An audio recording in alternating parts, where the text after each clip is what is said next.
नमस्कार, मैं doctor Gopal Lohia, homeopath, acupuncturist and bachelor therapist. आज का सब्जेक्ट थोड़ा अलग है। इंग्लिश में इसका नाम है इनग्रोविंग टूनेल्स। मतलब जब अपने पैर का अंगूठे का जो नाखून है वो मांस में धंसते रहता है। मतलब सीधे बढ़ना चाहिए तो वो ऐसे अंदर की ओर धंसते रहता है। तो मांस में जब नाखून धंस जाता है तो वहाँ पर सूजन होती है और कभी कभी वहाँ अल्सर भी हो जाता है। मतलब चमड़ी ओपन हो जाती है, फिर उसमें इन्फेक्शन, स्वेलिंग और वो सब होते रहता है। तो ये बहुत ही ज़्यादा पेनफुल कंडीशन है। ऐसे मेरे पास एक पेशेंट है इनग्रोइंग टोनेल्स का, तो तभी उसको पेशेंट के नाखून और अंगूठे में बहुत ज़्यादा स्वेलिंग आ गया था। तो मैंने उसको एलोपैथिक डॉक्टर के पास भेज दिया कि मैंने बोला भाई तेरा थोड़ा सीरियस कंडीशन दिख रहा है, होम्योपैथी में थोड़ा टाइम लगेगा, तो आप एक काम करिए एलोपैथी में जाइए, थोड़ा जल्दी से रिलीफ हो जाएगा। तो एलोपैथ में जाने के बाद में नाखून को पूरा सर्जरी करके निकालना पड़ेगा, फिर वहाँ नया नाखून आएगा, फिर आपका ये बीमारी ठीक हो जाएगा। तो पेशेंट तो डर गया, डर के मारे उसने वापस आया, डॉक्टर साहब आपने ये क्या बता दिया, मेरा तो नाखून निकालने की बात कर रहे हैं, मुझे ये सब नहीं करना है, आप ही कुछ दवाई दो। यार मैंने बोला इतना ज़्यादा हो गया, नहीं आप ट्राई करिए। तो मैंने बोला ठीक है, आपको थोड़ा सहन करना पड़ेगा तो आपका ठीक हो सकता है। फिर मैंने उनको होम्योपैथिक दवाइयाँ दी और मिरेक्युलसली वो 8 से 10 दिन में ही ठीक हो गए। मैंने बिफ़ोर और आफ्टर दोनों के फ़ोटो मैं आपको शेयर कर रहा हूँ, आप देख लीजिए। तो होम्योपैथी में ये मैजिक है और ये जो दवा बनती है वो भी इम्पॉन्डरेबिलिया सोर्स से बनी है, मतलब एनर्जी सोर्स। जो लोग होम्योपैथी को बोलते हैं कि ये प्लासेबो थेरेपी है, ये इसमें दवाई नहीं है, ये ऐसे ही काम करता है, तो उनके लिए तो ये सबक है। उन्होंने सीखना चाहिए कि होम्योपैथी दवाई देने के बाद में जो इफ़ेक्ट आता है, ठीक है साइकोलॉजिकल लेवल पे प्लासेबो इफ़ेक्ट हो सकता है, बट पैथोलॉजिकल लेवल पे प्लासेबो इफ़ेक्ट नहीं होता है। होम्योपैथी में वार्ट्स, कॉर्न्स जो सामने दिखते हैं और एलोपैथी दवाई के बाद में वो वापस आते रहते, होम्योपैथी दवाई देने के बाद में पूरे निकल जाते हैं। ये फैक्ट है, ये लोग देखते भी है। कितने अंग्रेजी डॉक्टर मेरे पास आते हैं और वो ठीक भी हुए हैं, लेकिन फिर भी कुछ लोग होम्योपैथी को बदनाम करते रहते हैं। कुछ कंट्रीज़ में हर दिन मैगज़ीन्स में, पेपर में होम्योपैथी के अगेंस्ट में छापते हैं, लेकिन homeopathy it cures, it's magic in small pills, magic of the minimum medicine. तो दोस्तों वापस आते हैं इनग्रोविंग टोनेल्स पे। तो इनग्रोविंग टोनेल्स ये जो बीमारी है, किसी किसी का पैर आगे से चौड़ा होता है और शूज़ वो ऐसे नैरो वाले पहनते हैं, तो उसमें उनका अंगूठा दब जाता है, दबने के बाद में नाखून भी दब जाता है और उसको अंदर की ओर बढ़ने का डायरेक्शन मिलता है।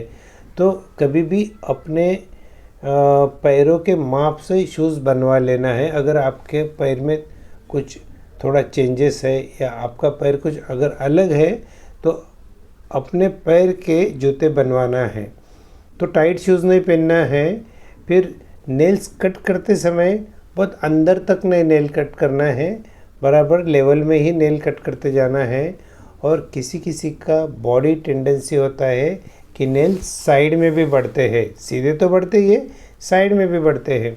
तो ये जो टेंडेंसी है बॉडी का, इसमें भी होम्योपैथी दवाई बहुत ही रामबाण सिद्ध होता है।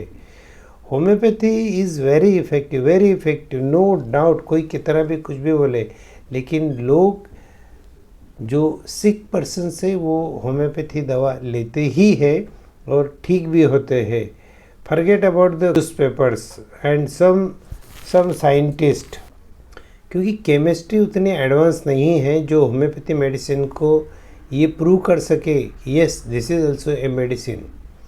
तो दोस्तों होम्योपैथी में बहुत सारे मेडिसिन है इसकी, जैसे मैं कुछ नाम लेता हूँ। Antim crud, causticum, sulphur, thuja, lachesis, graphites, magnetis polus australis, silicea, ये सब मेडिसिन एकदम बेस्ट है। होम्योपैथी ट्रीटमेंट में कभी भी कॉन्स्टिट्यूशनल ट्रीटमेंट होता है। कॉन्स्टिट्यूशनल मतलब आपका मन और शरीर दोनों की जानकारी डिटेल में लेके आपके मन और शरीर को सूट होने वाली दवा से आपकी पूरी बीमारियाँ ठीक हो जाती है। Forget about the name of disease. तो इसको कॉन्स्टिट्यूशनल ट्रीटमेंट बोलते हैं। ये फैसिलिटी सिर्फ और सिर्फ होम्योपैथी में है, तो इसका ज़रूर फ़ायदा लेना चाहिए। तो कॉन्स्टिट्यूशनल ट्रीटमेंट से ये इनग्रोविंग टूनेल्स कम्प्लीटली चला जाता है। तो कुछ मेडिसिन्स की मैं डिटेल्स बताता हूँ, और बाकी मेडिसिन्स तो स्पेसिफिक की तरह यूज़ होती है। लैकेसिस में जो है अल्सरेशन विथ अनहेल्दी ग्रैनुलेशन, मतलब जो अल्सर्स होता है उसमें बहुत ज़्यादा मांस चढ़ जाता है और वो मांस बराबर दिखता नहीं, देख के भी हमें डर लगता है। तो लैकेसिस में एग्रेवेशन बाय टच रहता है, और थोड़ा भी प्रेस करेंगे तो उसमें से ब्लड आना शुरू हो जाता है। और लैकेसिस पेशेंट जनरली हॉट रहता है, उसको गर्मी बर्दाश्त नहीं होती है और टाइट कपड़े भी बर्दाश्त नहीं होते हैं। तो अगर ये सिम्टम्स मिलते हैं तो लैकेसिस देना है। दूसरा मेडिसिन है ग्राफाइटिस। ग्राफाइटिस पेशेंट उसके अगेंस्ट होता है, वो चिली होता है और मोटा तगड़ा होता है, फैट, चिली और कॉन्स्टिपेटेड, और उसको मोशन बराबर नहीं होते इसमें। और ये ग्राफाइटिस भी नाखून के लिए बहुत अच्छी दवाई है। नाखून का नेल इन्फेक्शन हो, चाहे नाखून टूट जाते हो बार बार, या नेल मतलब ये इनग्रोविंग टूनेल्स हो, ग्राफाइटिस बहुत अच्छा काम करता है। फिर इसमें जो मेडिसिन से मैंने ये पेशेंट को ठीक किया था वो मैं आपको बता रहा हूँ। उसका नाम है मैग्नेटिस पोलस ऑस्ट्रेलिस।